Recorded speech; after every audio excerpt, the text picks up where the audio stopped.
मोदी जी स्वागतम। दो हाथ तुले बोलून मोदी जी स्वागतम, मोदी जी स्वागतम, मोदी जी स्वागतम। বলছি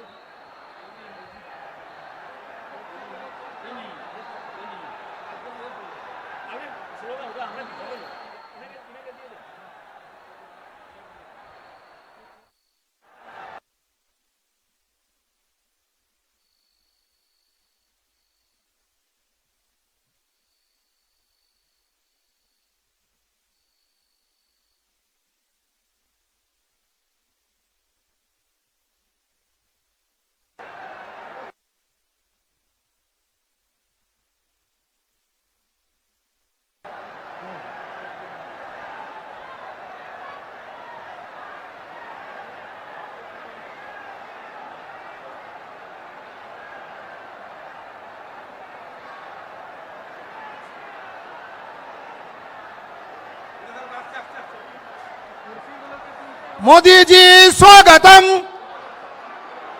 मोदी जी स्वागतम, मोदी जी स्वागतम, मोदी जी स्वागतम, मोदी जी स्वागतम, मोदी जी स्वागतम, मोदी जी स्वागतम, मोदी जी स्वागतम, मोदी जी स्वागतम, मोदी जी स्वागतम। मोदी मोदी मोदी मोदी मोदी मोदी मोदी मोदी मोदी मोदी मोदी मोदी मोदी मोदी मोदी मोदी मोदी जी स्वागतम। मोदी मोदी मोदी मोदी मोदी मोदी मोदी मोदी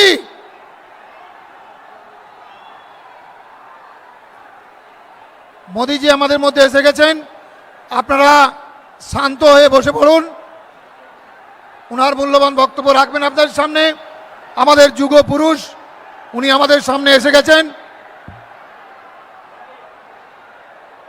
সবাই শান্ত হয়ে বসুন। প্রথমে শান্ত হয়ে সবাই বসুন। এরপর সম্মানীয় ভারতবর্ষের প্রধানমন্ত্রী মোদিজিকে আমাদের প্রিয় সাংসদ জ্যোতির্ময় সিং মাহাতো সম্মান জানাচ্ছেন।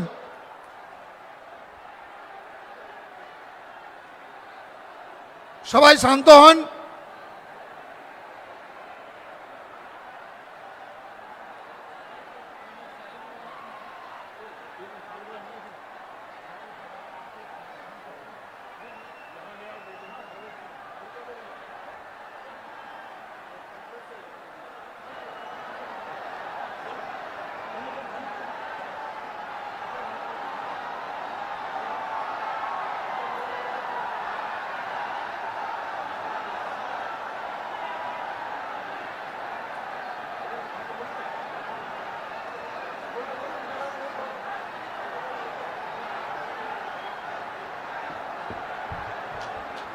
শহীদ পরিবারের যে সকল সদস্য এখানে উপস্থিত আছেন সকলকে সম্মান জানাচ্ছেন ভারতের প্রধানমন্ত্রী আমাদের নরেন্দ্র মোদীজি, সবার প্রিয় প্রধানমন্ত্রী নরেন্দ্র মোদীজি।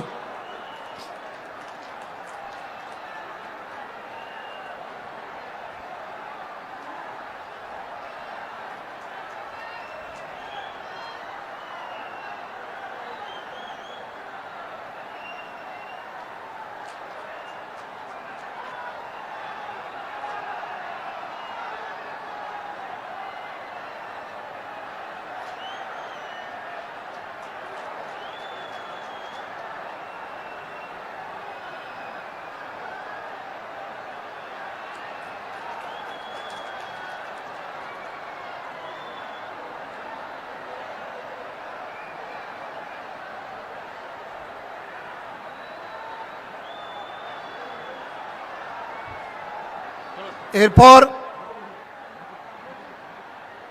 সবাই শান্ত হয়ে বসে পড়ুন। আপনারা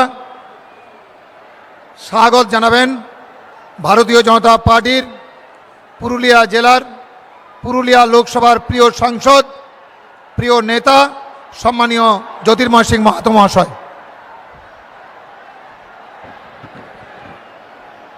भारत माता के, भारत माता के जय श्री राम, जय श्री राम। आज के तो আমার ভাষণ দেওয়ার কিছু নেই।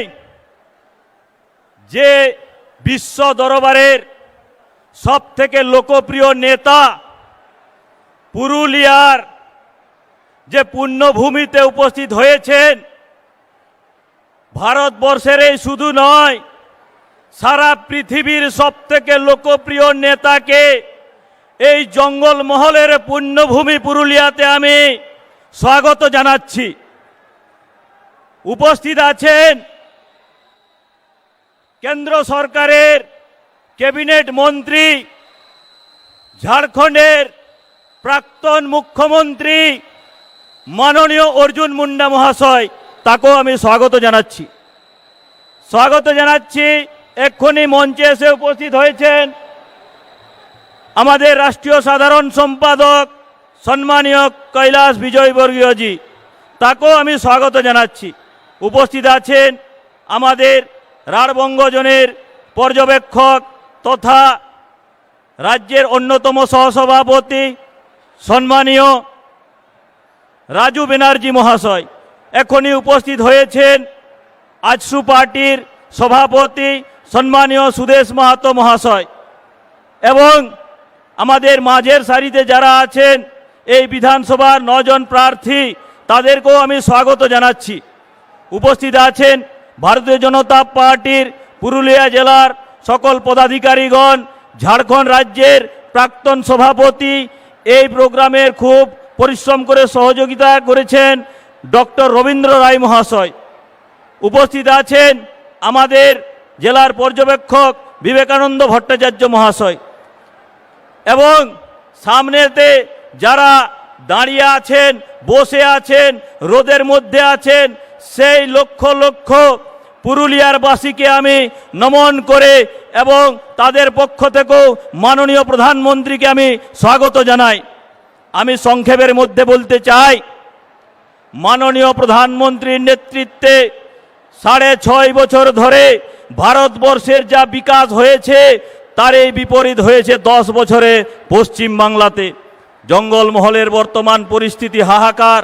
হাসপাতাল আছে কিন্তু ডাক্তার নেই, স্কুল আছে মাস্টার নেই, রাস্তাঘাটের অবস্থা হাহাকার। পানীয় জলের যা সমস্যা, সেই সমস্যার বিষয়ে আমরা সকলেই অবগত আছি। মাননীয় প্রধানমন্ত্রীর নেতৃত্বে সারা ভারতবর্ষে যেরকম বিকাশ হচ্ছে, আগামী দিনেও পশ্চিম বাংলার যে 10 কোটি মানুষ, সেই মানুষের নয়নের মণি হিসেবে উনি পরিবর্তন চাইছেন। আমরাও সকলেই পরিবর্তন চাইছি। তার হাত ধরেই বাংলাতে পরিবর্তন ঘটবে, এবং তিনি যে ডাক দিয়েছেন আপকি বার 200 পার, সেই 200 পার বিধায়ক নিয়ে নবান্ন এবং আমাদের যে সেক্রেটারিয়েট সেটা দখল হবে। সেই জন্য আমি সকলের কাছে অনুরোধ জানাই কি মাননীয় প্রধানমন্ত্রী জঙ্গলমহলের পুরুলিয়াতে পুরুলিয়ার মানুষের কাছে আশীর্বাদ চাইতে এসছেন। 2 বছর আগেও লোকসভার সময় তিনি এসেছিলেন, এসে যেভাবে তাকে আপনারা আশীর্বাদ করেছেন, আগামী নির্বাচনেও যে পুরুলিয়ার 9টি বিধানসভা আছে সেই 9টি বিধানসভার জন্য তাকে আশীর্বাদ করুন, মাননীয় প্রধানমন্ত্রীর হাত শক্ত করুন। এবং আমি আবার মাননীয় প্রধানমন্ত্রী মহাশয়কে এই সভাতে স্বাগত জানাচ্ছি। সবাই একবার জোরদার বলবো, ভারত মাতা কে জয় শ্রী রাম, নরেন্দ্র মোদী জিন্দাবাদ, নরেন্দ্র মোদী জিন্দাবাদ। ধন্যবাদ।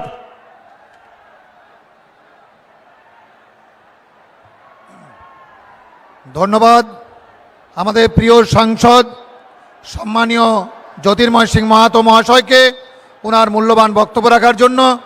এরপর আমরা যার বক্তব্য শুনব, আমাদের ভারতবর্ষের প্রিয় প্রধানমন্ত্রী, যশস্বী নেতা, আমাদের প্রিয় নেতা, বিশ্ব নেতা, জননেতা, আমাদের সবার হৃদয়ে যিনি বাস করেন, মাননীয় সম্মানীয় নরেন্দ্র মোদীজি মহাশয়।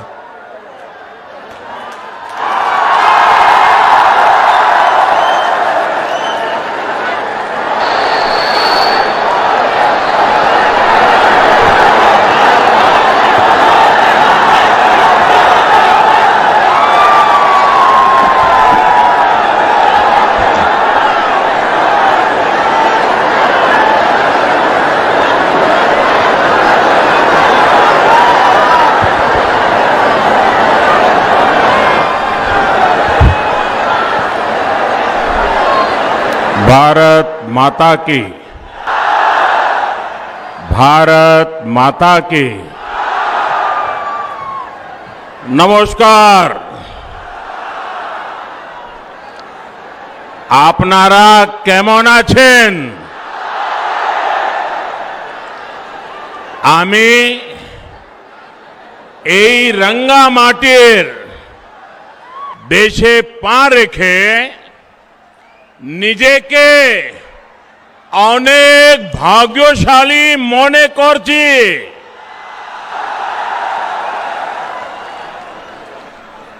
मेरे लिए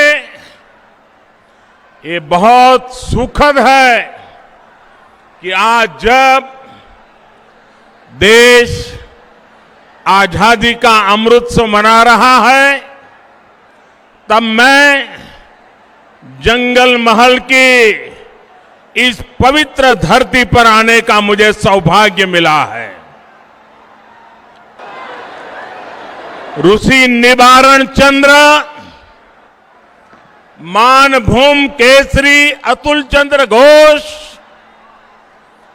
मानभूम जननी लावण्या प्रभा घोष की इस कर्म भूमि को मेरा शत शत प्रणाम। भगवान बिरसा मुंडा, सिद्धू कान्हा, पंडित रघुनाथ मुर्मू, अनेक वीर ऐसे राष्ट्र नायकों को मैं आज आदरपूर्वक नमन करता हूं, उन महापुरुषों को वंदन करता हूं। ये धरती भगवान राम और मां सीता के वनवास की भी साक्षी रही है। ये ऐसी धरती है जहां अयोध्या पर्वत है, सीता कुंड है। इतना ही नहीं, अयोध्या नाम से ग्राम पंचायत भी है। कहते हैं कि वनवास के दौरान जब मां सीता को प्यास लगी थी तो राम जी ने जमीन पर बाण मारकर पानी की धारा निकाल दी थी। सोचिए तब पुरलिया में भूजल की क्या स्थिति रही होगी। और ये विडंबना है कि आज पुरलिया में पानी का संकट ये बहुत बड़ी समस्या है। यहां के किसानों को, मेरे आदिवासी वनवासी भाई बहनों को इतना पानी भी नहीं मिलता कि वो सही से खेती कर सकें। यहां की महिलाओं को पीने के पानी के इंतजाम के लिए बहुत दूर तक पैदल चलकर जाना पड़ता है। पहले वामपंथियों की सरकार और फिर टीएमसी सरकार ने यहां पर उद्योग धंधे पनपने नहीं दिए। फिर यहां जितना सिंचाई के लिए काम होना चाहिए था वो भी नहीं हुआ। कम पानी की वजह से पशुओं को पालने में जो दिक्कत होती है वो भी मैं भली भांति जानता हूं। खेती किसानी को अपने हाल पर छोड़कर टीएमसी सरकार सिर्फ अपने खेल में ही लगी रही। इन लोगों ने पुरलिया को दिया है जल संकट से भरा जीवन। इन लोगों ने पुरलिया को दिया है पलायन। इन लोगों ने पुरलिया के गरीबों को दिया है भेदभाव भरा शासन। इन लोगों ने पुरलिया की पहचान बनाई है देश के सबसे पिछड़े क्षेत्र के रूप में।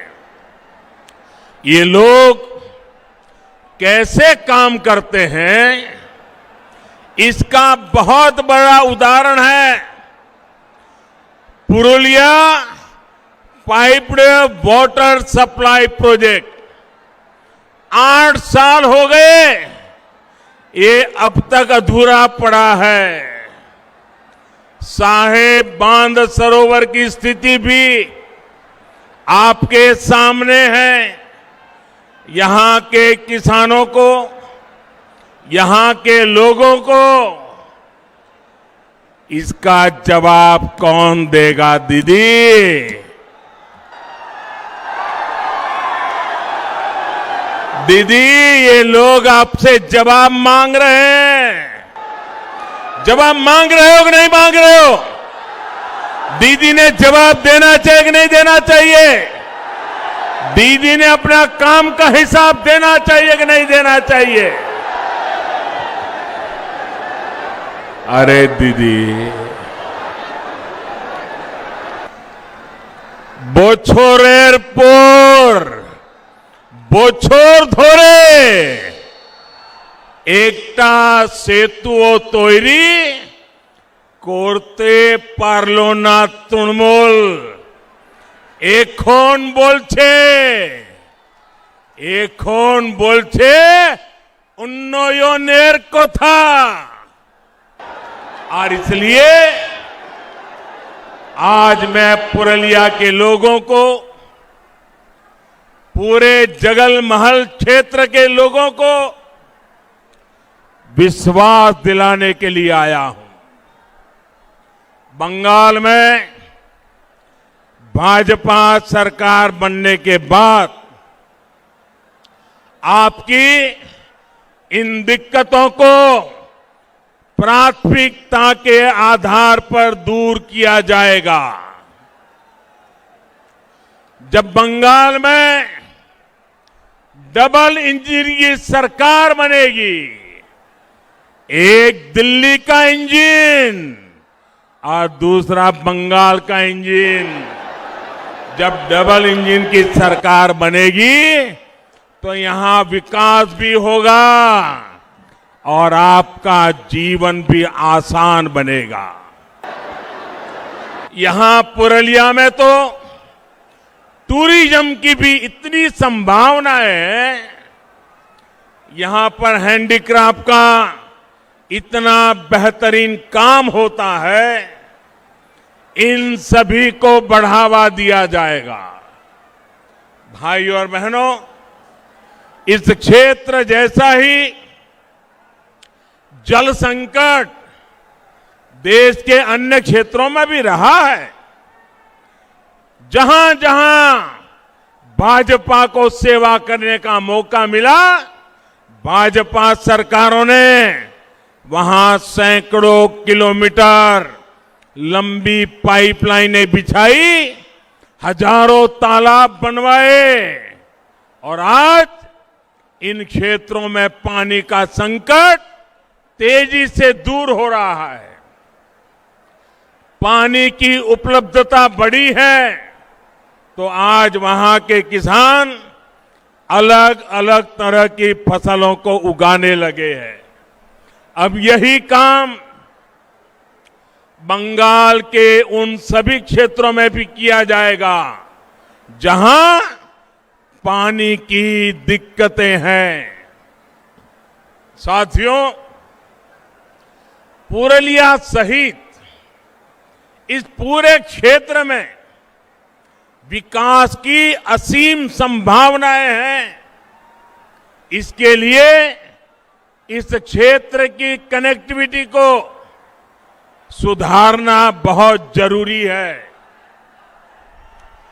पश्चिम बंगाल के हर हिस्से को रेल सेवा से जोड़ना ये हमारी प्राथमिकता है।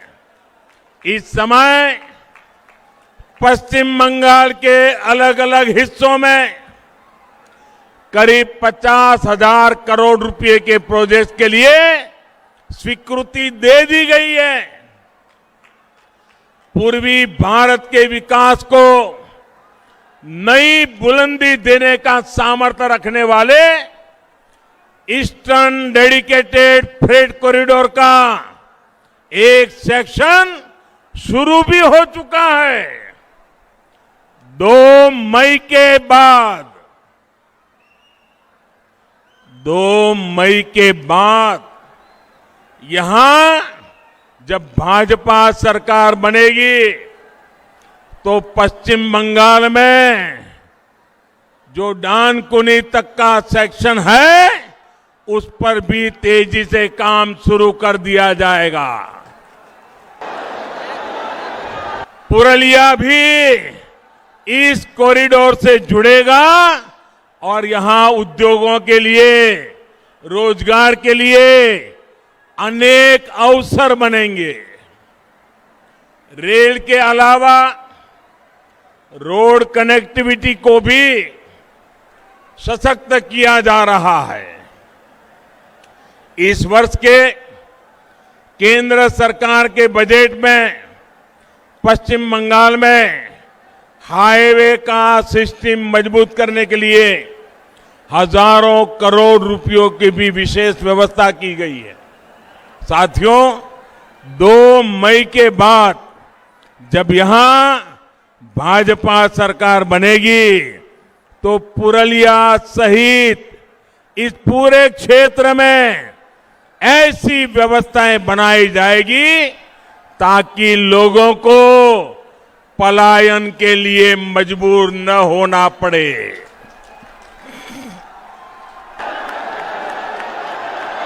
यहां कृषि आधारित उद्योगों को बल दिया जाएगा ताकि यहां के युवाओं को यहीं पर ज्यादा से ज्यादा रोजगार मिल सके। दलित, आदिवासी, पिछड़े इलाकों के हमारे युवा भी रोजगार के अवसरों से जुड़ सके। इसके लिए अनेक कौशल विकास पर और ज्यादा फोकस किया जाएगा। यहां के छाऊ कलाकारों, यहां के हस्तशिल्पियों को कमाई और मान सम्मान से जुड़ी दूसरी सुविधाएं मिले, ये सुनिश्चित किया जाएगा। साथियों, पुरलिया और जगलमहल के सामर्थ्य के साथ हमेशा अन्याय किया गया है। मैं आपका दुख, आपकी तकलीफ दिल्ली में रहते हुए भी भली भांति समझता हूं। इसलिए इसे दूर करने का भरोसा आपको मैं दे रहा हूं। मैं जानता हूं किस तरह यहां के युवाओं का हक तुष्टीकरण के नाम पर आपसे छीन करके, आपके अधिकार का आपके छीन करके किसी और को दे दिया गया। मैं जानता हूं किस तरह ओबीसी समुदाय से आने वाले मेरे अन्य भाई बहनों के साथ यहां पर विश्वासघात किया गया है। मां माटी मानुष की बात करने वाली दीदी को अगर दलितों, पिछड़ों, आदिवासियों, वनवासियों के प्रति ममता होती तो वो ऐसा कभी नहीं करती। यहां तो दीदी की निर्मम सरकार ने माओवादियों की एक नई नस्ल बना दी है जो टीएमसी के माध्यम से गरीबों का पैसा लूटती है, गरीबों के हकों को लूटती है। पूरा बंगाल जानता है कोयला माफिया, बालू माफिया, इन लोगों को किसका संरक्षण मिला हुआ है। अपने राजनीतिक लाभ के लिए दीदी की सरकार माओवादी हिंसा को भी बढ़ावा देती है और इन सब का नुकसान उठाना पड़ता है आपको, मेरे गरीब भाइयों बहनों को, मेरे नौजवानों को, मेरी माताओं बहनों को, यहां की महिलाओं को, यहां के बच्चों को। और इसलिए आज बंगाल की जनता कह रही है, आज बंगाल की जनता कह रही है, एक एक बंगाली कह रहा है, अत्याचार अनेक करेছো দিদি,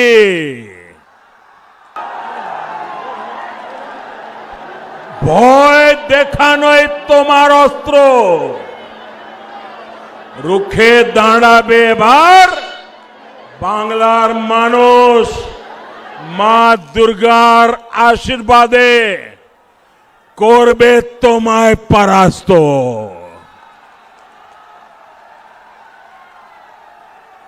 भाई और बहनों, आपका ये उत्साह दिखा रहा है कि टीएमसी की पराजय तय है। तय है ना? तय है ना? इस बार बंगाल में सिंडिकेट वालों की पराजय होगी। इस बार बंगाल के चुनाव में कटमनी वालों की पराजय होगी। इस बार बंगाल के चुनाव में तोलबाजों की पराजय होगी। पश्चिम बंगाल में टीएमसी के दिन अब गिनती के ही रह गए हैं और ये बात ममता दीदी भी अच्छी तरह समझ रही है और इसलिए वो कह रही है खेला हो गए, खेला हो गए। जब जनता की सेवा की प्रतिबद्धता हो, जब बंगाल के विकास के लिए दिन रात एक करने का संकल्प हो तो दीदी खेला नहीं खेला जाता, दीदी खेला नहीं खेला जाता। और इसलिए दीदी बोले खेला हो गए, बीजेपी बोले चाकरी हो गए। दीदी बोले खेला हो गए, बीजेपी बोले विकास हो गए। दीदी बोले खेला हो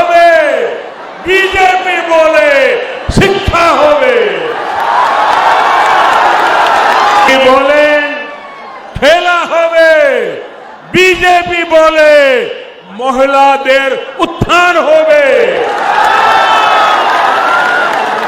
দিদি বলেন খেলা হবে, বিজেপি বলে যুব শক্তির সম্পূর্ণ বিকাশ হবে। দিদি বলেন খেলা হবে, বিজেপি বলে সবার পাকা বাড়ি হবে। দিদি বলেন খেলা হবে, বিজেপি বলে প্রত্যেক ঘরে কল হবে আর কলে পরিষ্কার জল হবে। দিদি বলেন খেলা হবে, বিজেপি বলে গ্রামে গ্রামে জন সুবিধা হবে। দিদি বলেন খেলা হবে, বিজেপি বলে হাসপাতাল হবে। দিদি বলেন খেলা হবে, বিজেপি বলে স্কুল হবে। দিদি স্কুল হবে। দিদি ও দিদি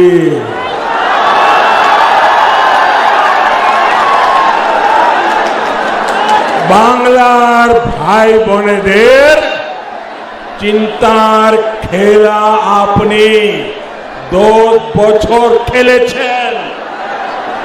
খেলা শেষ হবে, বিকাশ আরম্ভ হবে।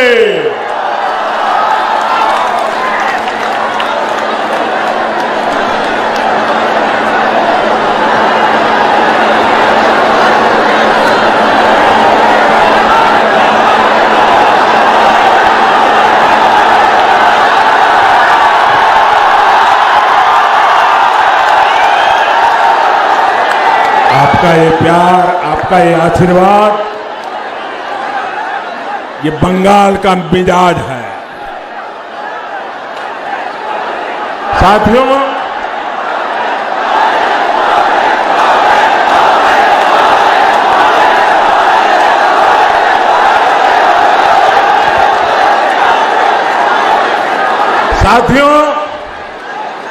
दीदी को बंगाल के लोगों के हितों से ज्यादा खेल की चिंता पड़ी है। लेकिन दीदी ये भूल रही है कि इस बार खुद बंगाल की जनता उनके विरोध में खड़ी है। 10 साल का विश्वासघात, 10 साल की दुर्नीति, इसकी सजा अब बंगाल के लोग इस चुनाव में उन्हें दे करके रहेंगे। कोलकाता की ब्रिगेड रैली के बाद जो कुछ भी हो रहा है वो आप भी देख रहे हैं, देश भी देख रहा है। 10 साल के तुष्टीकरण के बाद लोगों पर लाठियां डंडे चलवाने के बाद अब ममता दीदी अचानक बदली सी दिख रही है। ये हृदय परिवर्तन नहीं है, ये हारने का डर है। ये बंगाल की जनता की नाराजगी है जो दीदी से सब कुछ करवा रही है। दीदी आप ये सब करते रहिए, हर तरह से खेलते रहिए, लेकिन ये मत भूलिए कि बंगाल की जनता की याददाश्त बहुत तेज होती है। बंगाल की जनता को याद है कि गाड़ी से उतरकर आपने कितने लोगों को डांटा फटकारा और पुलिस को कह रहे थे पकड़ो, तुष्टीकरण के लिए आपकी हर कार्रवाई बंगाल के लोगों को याद है। साथियों, आपको याद है ना, दीदी के सारे कारनामे याद है ना, बंगाल की जनता को याद है जब आपने देश की सेना पर तख्ता पलट की कोशिश का आरोप लगाया। जब पुलवामा हमला हुआ तो आप किसके साथ खड़ी थी, ये भी बंगाल के लोग भूले नहीं हैं।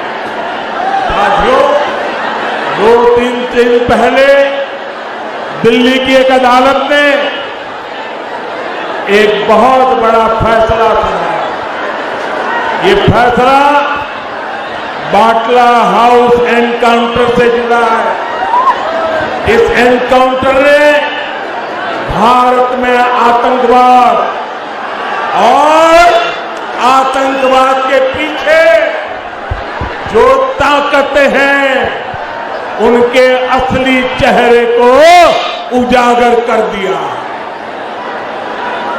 इसी एनकाउंटर में एक आतंकी की गोली ने देश के जांबाज सपूत इंस्पेक्टर मोहन चंद्र शर्मा जी को शहीद कर दिया था। अदालत ने अब उस आतंकी को फांसी की सजा सुनाई है, लेकिन ममता दीदी और उन पार्टी का उस समय का व्यवहार कोई भूल नहीं सकता। ये लोग उस समय आतंकवादियों के साथ खड़े थे, एनकाउंटर पर सवाल खड़े कर रहे थे।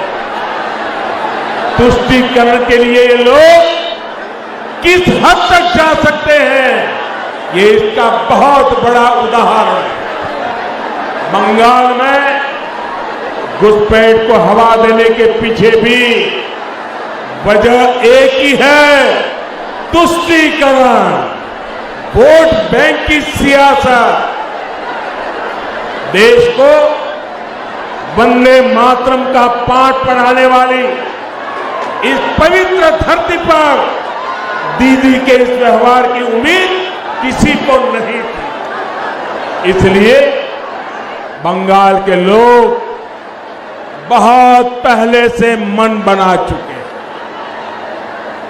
बंगाल के लोग बहुत पहले से कह रहे हैं, लोकसभा में टीएमसी हाफ और इस बार पूरी साफ।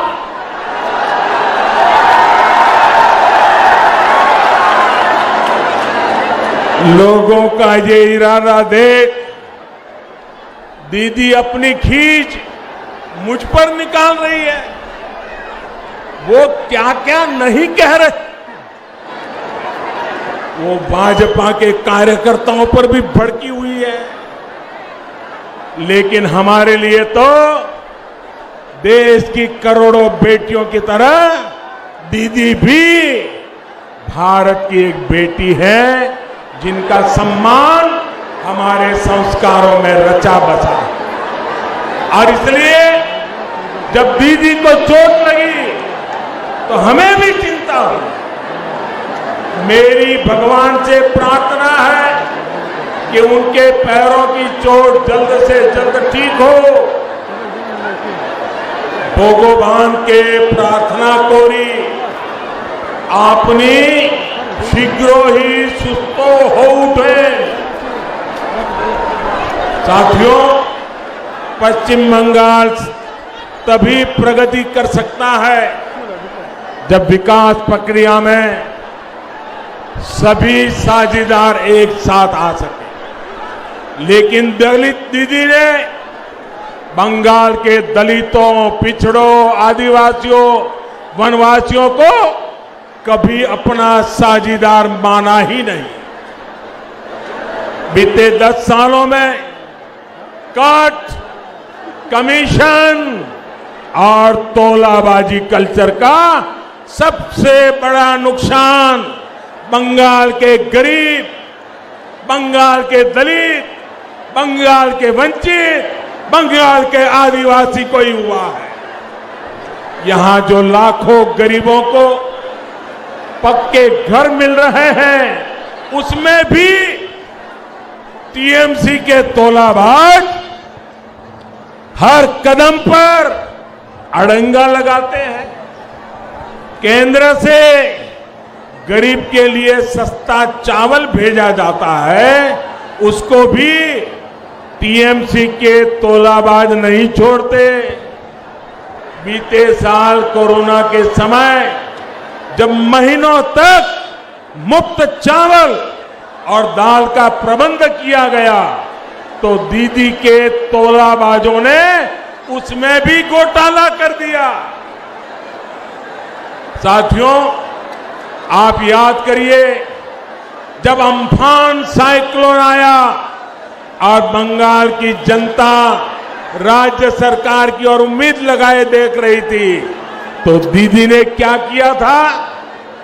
अगर सहायता राशि चाहिए तो एक हिस्सा पार्टी ऑफिस में जमा करवाइए, अगर नुकसान न भी हुआ हो तो भी आपको सहायता राशि मिल सकती है। बल्कि एक ही शर्त है, पहले पार्टी ऑफिस में पैसे जमा करके आ जाइए। जरा सोचिए, ऐसी आपदा में भी टीएमसी की कटमनी चलती रही। साथियों, इस क्षेत्र के हमारे संथाल भाई बहन, अन्य आदिवासी साथी वन अधिकारों को लेकर, कृषि उत्पादों के सही मूल्य को लेकर कब से मांग कर रहे हैं, लेकिन दीदी ने उनकी बातों पर भी ध्यान नहीं दिया। खेती और वन उत्पादों पर निर्भर रहने वाले हमारे आदिवासी साथियों को ममता दीदी ने अपने हाल पर छोड़ दिया। जबकि भाजपा सरकार कहीं भी हो, केंद्र में हो या राज्य में, आदिवासी हितों की रक्षा, उनके बच्चों का कल्याण, ये हमारी सबसे पहली प्राथमिकता में रहा है। साथियों, ये अटल जी की ही सरकार थी जिसने आदिवासी हितों की रक्षा को और उनके कल्याण के लिए अलग से एक मंत्रालय बनाया था, आदिवासियों का अलग मंत्रालय। आदिवासी हितों के लिए केंद्र सरकार ने अलग बजट बनाया, अनेक योजनाएं शुरू की गई है। बंगाल में 36 लाख से ज्यादा उज्ज्वला के गैस कनेक्शन दलित, आदिवासी और पिछड़े परिवारों को मिले हैं। वन उत्पादकों की एमएसपी बढ़ाने के साथ ही हमारी सरकार ने वन उपज की संख्या में भी वृद्धि की है। इस वर्ष के केंद्रीय बजट में भी आदिवासी क्षेत्रों की पढ़ाई, दवाई और कमाई के लिए बहुत बड़ा प्रावधान किया गया है। केंद्र सरकार ने दलित परिवारों, एससी परिवारों के बच्चों को पढ़ाई और कमाई के बेहतर अवसर देने के लिए आर्थिक मदद बहुत ज्यादा बढ़ाई है। डबल इंजन की सरकार बनने के बाद इसका लाभ बंगाल के लाखों दलितों, लाखों मेरे आदिवासी बच्चों को भी होगा। आदिवासी बच्चों को अच्छी शिक्षा मिले, इसके लिए सैकड़ों एकलव्य स्कूल खोले जा रहे हैं। यहां का एकलव्य स्कूल भी गरीब आदिवासी बच्चों का भविष्य बनाने के लिए काम करेगा। स्वतंत्रता आंदोलन में आदिवासी महापुरुषों ने योगदान का गौरवगान, उनके त्याग, तपस्या और बलिदान का गौरवगान, इसको आने वाली पीढ़ियां याद रखे, आदिवासी वीर पुरुषों को याद रखे, इसलिए उनके म्यूजियम भी बनाए जा रहे हैं। साथियों, युवाओं को रोजगार यहां बनने वाली भाजपा सरकार की सर्वोच्च प्राथमिकताओं में से एक होगा।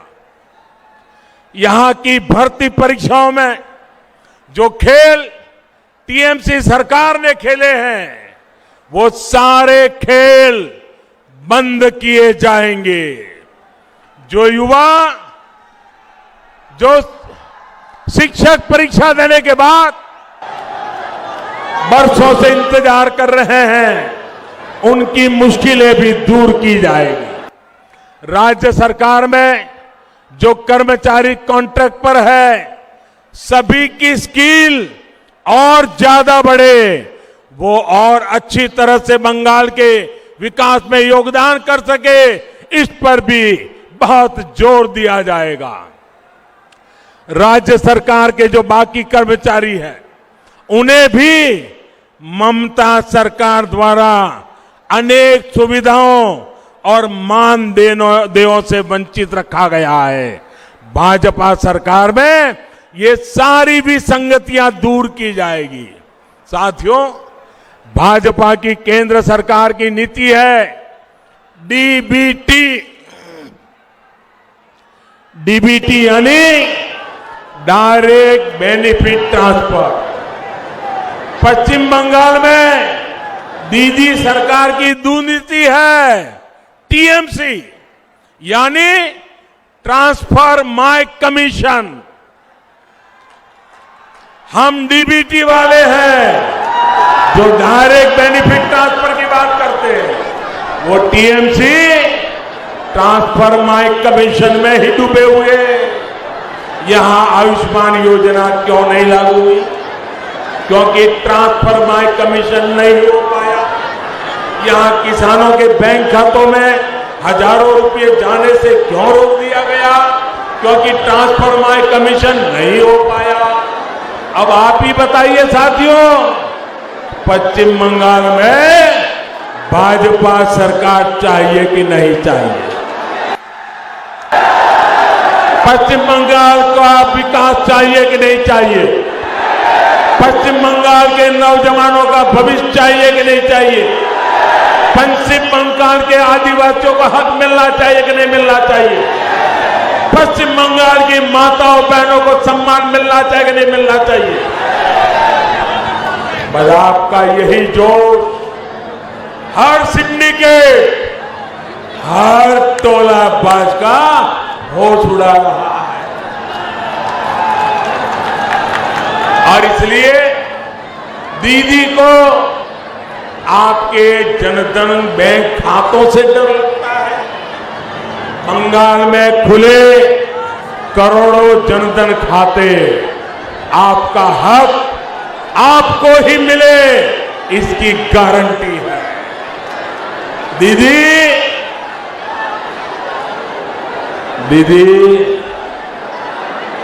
दीदी चांद चोरीर खेला चलते थाको, आमरा चाहिए खेला शेष हो। और इसलिए आज पुरुलिया के लोगों का, जगल महल का, बंगाल का दीदी को संदेश साफ है, चूरीर खेला छोड़बे ना, छोड़बे ना। मेरे साथ बोलिए, चूरीर खेला छोड़बे ना, छोड़बे ना। चूरीर खेला, चूरीर खेला, चूरीर खेला। अरे दोनों हाथ ऊपर करके पूरी ताकत से बोलिए, चूरीर खेला, चूरीर खेला। साथियों, आपकी ये गर्जना बताती है कि दीदी सरकार जाने का काउंटडाउन शुरू हो चुका है। अब बंगाल के भ्रष्टाचार से, कुशासन से मुक्त होने का समय आ गया है। क्या हालत बना दी है दीदी ने बंगाल की। क्राइम है, क्रिमिनल है, लेकिन जेल में नहीं है। माफिया है, घुसपैठिए हैं, लेकिन खुलेआम घूम रहे हैं। सिंडिकेट है, स्कैम है, लेकिन कार्रवाई नहीं होती है। साथियों, आज मुझे वो परिवार आशीर्वाद देने आए हैं जिन्होंने दीदी के अत्याचारों को सहा है। किसी ने अपने को खोया है, परिवार के लोग शहीद हो गए हैं। ये पुरलिया के वो परिवार है जिन्हें दीदी के विरोध की सजा दी गई, फांसी पर लटका दिया गया। इनके परिवार के नौजवानों को फांसी पर लटका दिया गया, गोलियां मार करके निर्ममता से हत्या कर दी गई। खुलेआम ये धमकी दी गई कि बीजेपी का साथ दोगे तो यही होगा। ये किस तरह का राज चला रही हैं आप दीदी। अभी कल रात ही 24 उत्तर परगना में कई जगहों पर बमबाजी हुई है, बम फेंके गए हैं, बीजेपी कार्यकर्ताओं को निशाना बनाया गया है। ये स्थिति ठीक नहीं है। ये बदले की, ये हिंसा, ये अत्याचार, ये माफिया राज और नहीं चलेगा। मैं स्थानीय प्रशासन से भी कहूंगा, बंगाल की पुलिस से आग्रह करूंगा, संविधान को सर्वोपरि रखे, लोकतंत्र को सर्वोपरि रखे। मैं बंगाल के लोगों को विश्वास दिलाता हूं, हर भाजपा कार्यकर्ता को विश्वास दिलाता हूं, 2 मई को बीजेपी की सरकार बनने के बाद हर अत्याचारी पर कानून के मुताबिक कार्रवाई होगी।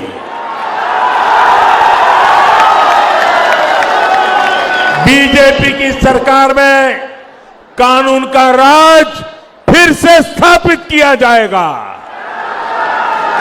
क्रिमिनल, माफिया और भ्रष्टाचारी को कानून जेल के हवाले करके रहेगा। मेरे प्यारे भाइयों बहनों, हमारे लिए जनता जनार्दन ही ईश्वर का रूप है।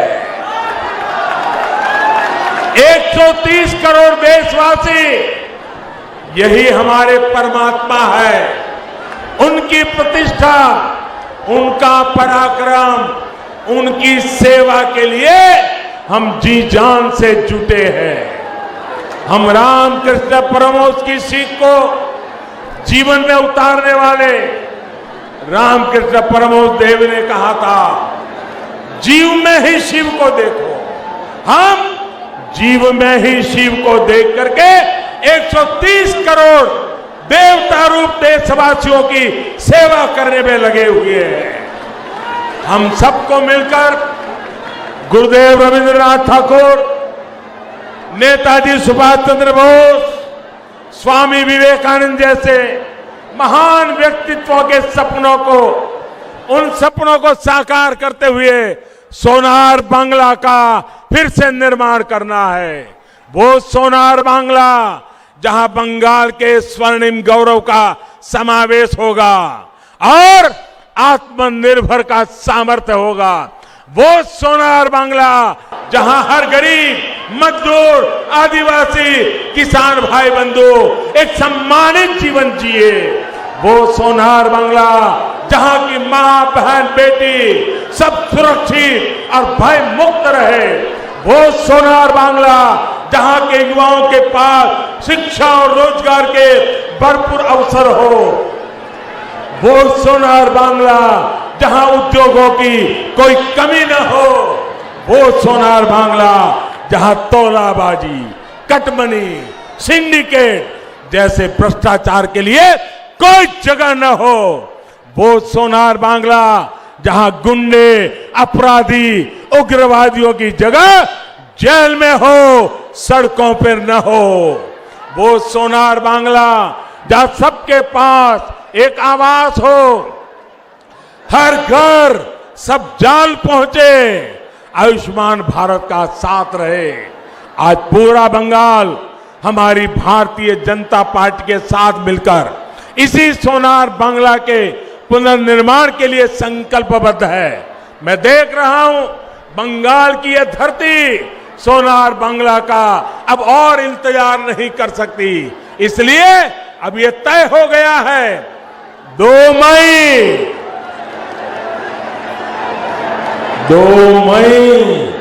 दीदी जाच्छे, 2 मई दीदी, 2 मई दीदी जाच्छे, 2 मई दीदी जाच्छे, 2 मई दीदी जाच्छे। আসল পরিবর্তন আছে, আসল পরিবর্তন আছে। इस बार भय नहीं, सिर्फ जॉय, भय नहीं, सिर्फ जॉय। पश्चिम बांग्लार मानुषेर जॉय। इस बार जोर से छाप, कमल छाप। इस बार जोर से छाप, कमल छाप। आपका एक एक वोट डबल इंजन की ताकत बनेगा। कमल छाप पर पड़ा हर वोट आशोल परिवर्तन लाएगा, सोनार बांग्ला का निर्माण करेगा। बंगाल के एक एक व्यक्ति को याद रखना है, ये समय अपनी मातृभूमि के लिए कुछ कर गुजरने का समय है। ये हमारे बंगाल को कुशासन से मुक्त करने का समय है। ये दमनकारी अत्याचारी शासन से बंगाल को मुक्त करने का समय है। ये अपने आदर्शों और विचारों के लिए पूरी ताकत लगा देने का समय है। आपके पास सुनहरा अवसर है, आपने राष्ट्र निर्माण में योगदान देने का। हम बस मंजिल तक पहुंच गए हैं, मंजिल तक पहुंच गए हैं।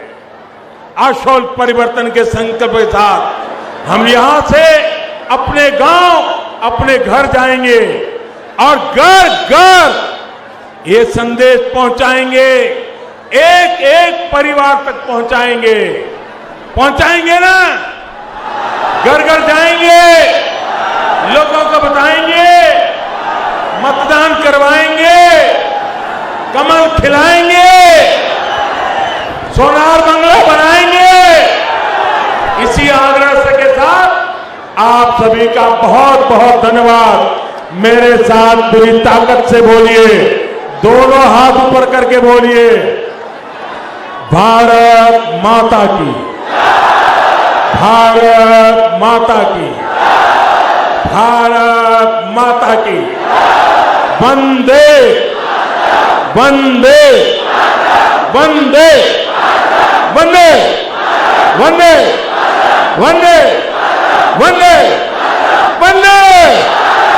बहुत बहुत धन्यवाद।